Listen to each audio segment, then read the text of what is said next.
big time rematch coming up in the main event this weekend, UFC 271. As always, one half your host into Craig Allen. You can find me on Twitter and Instagram at Craig Allen FNP. You can find the channel at Fight Night Picks. You can find the man to the left, but it's your right, at Matt Allen FNP. That's not his name, it's Matt Allen. And if this is the first time that you've joined Fight Night Picks, hey, we just reached 30,000 subscribers thanks to you guys. And listen, we're going to make this one of the best cards coming up this weekend. We have question mark kicks 2 hours before the prelims. We have a fight companion for the main card. It's called the Fight Night Picks Companion that you can check out here. Having said that, we have great fights all throughout this card, a lot of really good prospects, but in the main event, it's a rematch for the middleweight title. Israel Adesanya, Robert Whittaker. Since the last time these guys have fought, it's interesting because for Adesanya, he's had 4 fights. For Whittaker, he's only had 3. But for Whittaker, wins over Darren Till, a win over Jared Cannonier, a win over Kelvin Gastelum.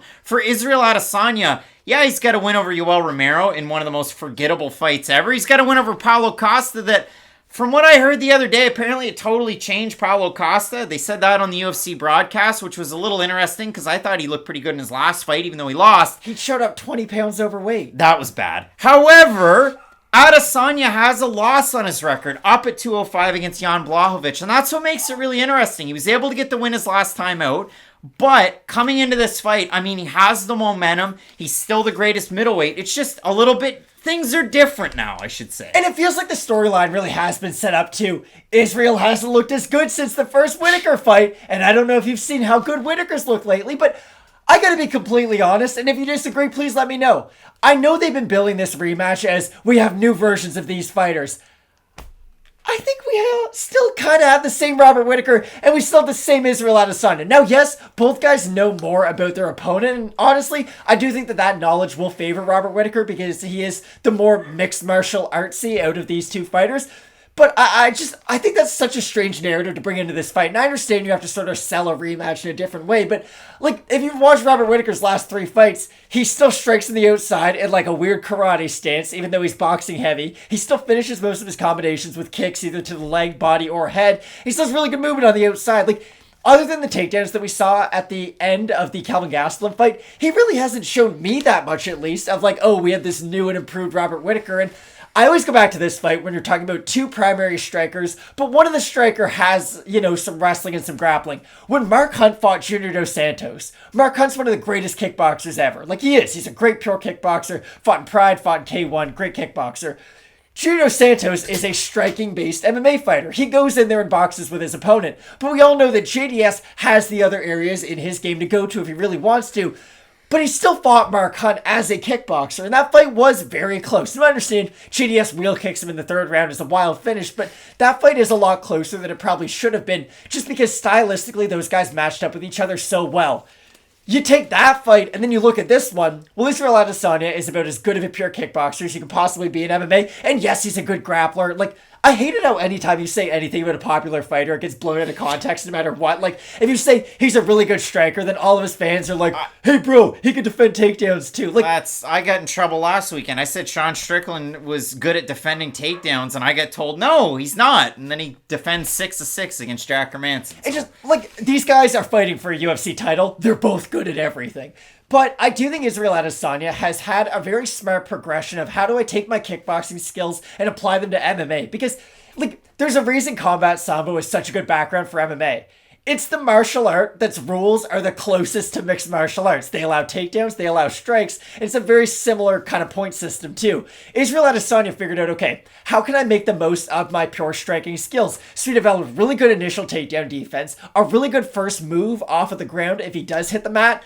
But if you hold him there, we've seen in the Jan Blachowicz fight, you can hold him on the ground. It's very Alexander Gustafsson-ish, because I noticed this early on in his career, and I felt like I can pat myself on the back for it, where Gustafsson has good initial takedown defense, he has that good first move up to his feet, but if you can get him down and really secure the takedown, I guess would be the term, then he does have a really hard time at getting back up to his feet. The difference though between Israel Adesanya fighting like a Martin Vettori in his last matchup, where that could have been a problem, and a Robert Whittaker is that Whittaker might be faster than Vettori, and he's a much bigger threat on the feet, but I don't think he has the control ability on the mat to really make great use of a takedown if he is able to complete one. It's one of those ones where you look at Whittaker, and I mean, he might go at a takedown a little bit differently than maybe an American wrestler would. I'm going to go deep on a high single leg, pick a guy up, throw him down. I'm going to go really lock my hands, double leg, take my time. He uses his athleticism very well. He does use his athleticism well, and the weird thing about Whittaker is it carries as the fight goes on. A lot of guys, they go for that early. If it doesn't work, I mean, boom, there it is. And now Whittaker's a sitting duck with his striking. He's not like that. That's why this fight's happening. And when it comes to a division that's very stagnant, these guys are incredibly dynamic and continue to secure wins against the upper echelon. I mean, I'm looking at Derek Brunson, Jared Cannonier on this card and going, man, I hope one of these guys doesn't have a super impressive performance, because that title fight is going to be really boring, whether it's against Adesanya or Whittaker, or when it comes to, again, Sean Strickland, Jack Hermanson. Like, that's the level of middleweight we're talking about right now. You can get a little long in the tooth right now at middleweight, still have success, which, again, 5 years ago you could have too. Like, Bisping fought Henderson for a title. So, listen, stranger things have happened, but when it comes to this matchup, Adesanya, yeah, we've seen him tested in the takedown abilities. Against a guy like Jan Blachowicz, it was rinse and repeat. And the thing that you didn't like to see out of Adesanya in that fight was once he got held down, he just kind of accepted the position. I also didn't like how he would throw feints, but nothing behind them. Like, Joe Rogan loves an Israel Adesanya feint. We all do. Like, if you watch enough MMA, you understand why a feint is so important. It's like a jab step in the NBA. Like, you're putting false information in your defender's mind, and you're trying to capitalize on that. With Adesanya, he can do that on the feet, he can do that on the mat, but the issue is, it's like he's getting the ball, he's in that triple threat stance, he's just jab stepping like Carmelo Anthony. If you never shoot, then no one's ever going to respect that initial drive. And with Adesanya, he hasn't let his hands go as much in his last two fights. So let's see where our big Robert Whittaker supporter, that's definitely something you can look to and give a little bit of confidence in the Whittaker side of things, because Adesanya, his fight against Vettori wasn't very good. Like, that wasn't a great MMA fight. And you would say about Yoel Romero, like, that was a forgettable title defense, but if we're being honest, so was the Marvin Vettori one. And Adesanya's really only had one super impressive performance in his last four, but that's why I think we are going to see the best version of him this weekend against arguably his biggest rival, because these guys don't really talk, shit back and forth like him and Paulo Costa did, but they're so well respected in the MMA community that I do think Whittaker and Adesanya realize how much of a threat to each other's legacy that they both are, and I do think that they bring out the best version of each other. So when we look at the odds for this fight, Robert Whittaker open a plus 220 favorite. He's still roughly there. Adesanya somewhere around a minus 275. We look at the Tapology votes. Surprise to us as they are to you. 935 total votes, 73% Adesanya, 58% by decision, 33% by knockout. For the 27% that have Whittaker, 69% by decision, 22% by knockout. And for Whittaker, again, he can wrestle, he can box. Jake Matthews from Australia, he can wrestle, he can box, right? This is my last point that I wanted to bring up.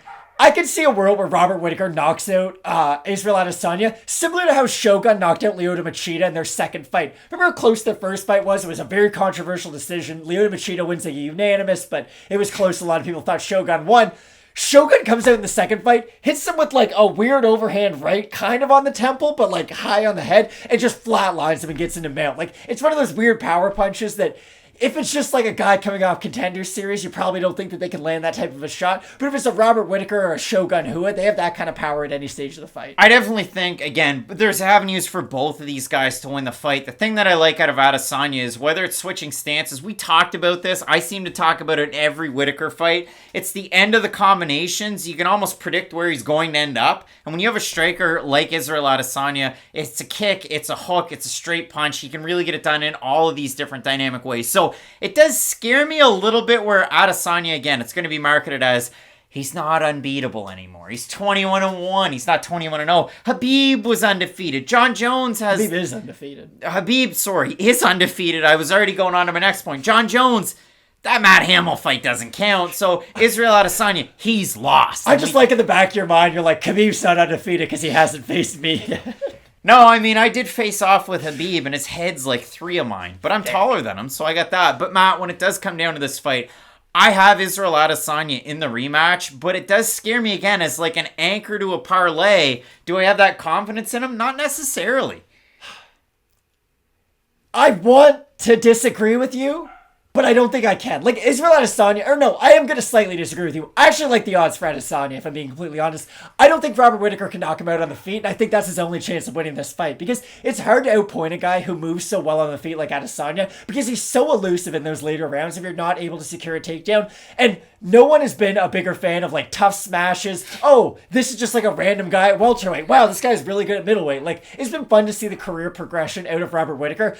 I just think stylistically he's run into, like, his kryptonite basically at the top of this division in Adesanya. It will be an amazing fight coming up this weekend. Matt had a Super Day performance. I'm looking forward to it. Both of us going with Israel Adesanya in this one. But you can make a great case for either fight down below in the comments section. So let us know who you have. Let us know what you make of the thumbnail, because for the individual thumbnail on this video, it's going to be a lot of fun. We threw it out there to the community on Instagram up there, but also YouTube community tab, very active over there. So look out for those polls, look out for the graphics and all sorts of fun stuff. Question Mark Kicks live 2 hours before the prelims here on the channel, as well as the Fight Night Picks companion for UFC 271, where you can hang out and have a lot of fun with us. I'm really looking forward to the card coming up this weekend. You're not going to want to miss any of it. So keep it locked in with Fight Night Picks. We always say, let's get into it.